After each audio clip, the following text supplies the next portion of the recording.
김대중 대통령 때 1,000명을 뽑았어요. 변호사 숫자가 늘어나니까 모든 분야의 법을 배운 사람들이 다 자리를 잡아서 법치주의 발전이 엄청나게 급속도로 진행이 됐습니다. 도대체 무슨 법치주의가 발전했단 말씀입니까? 법치주의가 발전하다 보니 검찰개혁까지 갔단 말씀입니까? 왜 그러면 그렇게 검찰개혁은 반대하셨습니까? 우리가 이 문제의 본질을 알아보려면 법치주의가 발전한 모습에 대해서 논의해봐야 합니다. 변호사가 많아져서 변호사가 지방까지 가서 개원을 하니까 법치주의가 발전한 것으로 보일 수가 있습니다. 그런데 말입니다. 법치주의는 과연 발전했을까요? 법치주의의 발전과 변호사의 증가는 아무런 관련이 없습니다. 공급자가 많아지면 쓸데없는 상품이 생기게 마련이죠. 1990년도에 4만 5천 건에 불과했던 이혼 건수가 2000년에는 11만 9천 건을 넘어 2005년에 정점을 찍고 감소하기는 했지만 10만 건 밑으로 내려온 적이 없습니다. 결혼을 하지 않는 지금의 세태를 반영한다면 수요는 정말 많이 증가한 것입니다. 특히 황혼 이혼은 99년 대비 2배 이상이 되었으며 미성년 자녀가 없는 부부 이혼 건수 또한 2배 가까이 늘었습니다. 왜 이런 현상이 생겼을까요? 변호사가 증가함에 따라 원만한 합의로 이루어져야 할 일들을 법으로 다루기 때문입니다. 왜냐하면 주변에 변호사가 많기 때문이죠. 서로 이해하고 조금만 협상하면 해결되었던 일들이 이제는 법이 아니고서는 해결이 되지 않는 상태가 된 것입니다. 이것은 변호사들이 악마라서 그런 것이 아닙니다. 변호사를 손쉽게 쓸 수 있게 되자 손쉽게 쓰는 것입니다. 대한민국은 현재 소송공화국이 되었습니다. 법이 모든 것을 판단하기 시작하면서 우리나라에는 정의라는 것이 남아있지 않습니다. 이게 대통령님이 말씀하시는 법치주의의 발전이라면 국민이 동의할 수가 있을지 의문입니다. 다른 모든 팩트를 떠나서 대통령님이 후보로 나서면서 취임하면서 하신 말씀이 있습니다.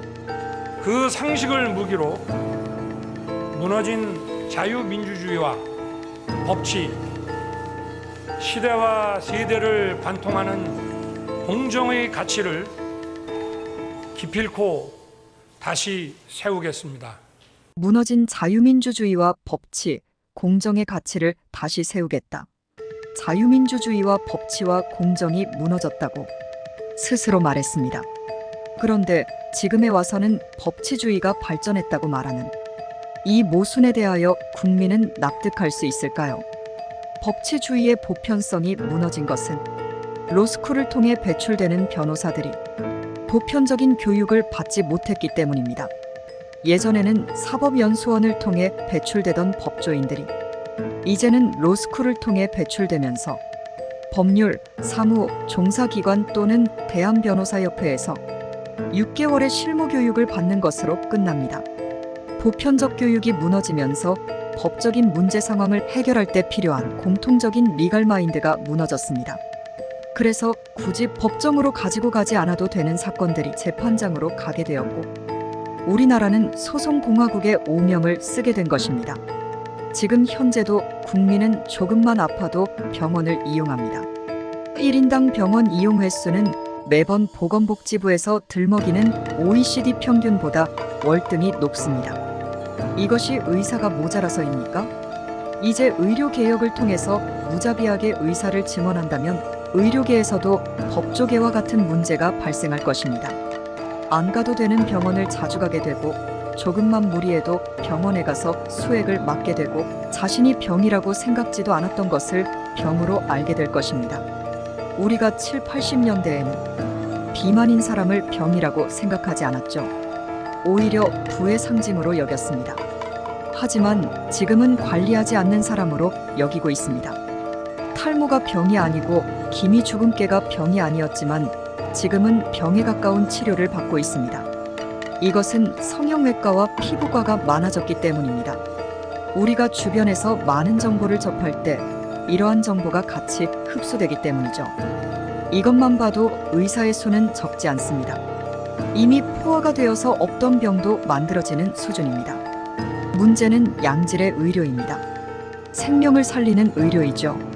늙고 노화되어 서서히 죽는 것은 자연의 순리입니다. 인간은 많은 노력을 하지만 이것을 막을 수 없습니다. 그래서 오래 살고 늙어서 돌아가시는 분들에게는 호상이라는 이름을 붙여서 남은 가족을 위로합니다. 다만 예기치 못한 병과 사고로 인한 죽음을 막아야 합니다. 예상 못한 죽음은 슬프기 때문이죠. 그래서 필수의료 하는 것입니다. 필수의료는 여러 차례 말씀드렸듯이 의료 현장의 문제를 해결해야 하는 것입니다. 간호사가 부족한 것이 아닙니다. 간호 현장의 문제가 해결이 안 되기 때문에 장롱 면허가 10만 개가 존재하는 것입니다.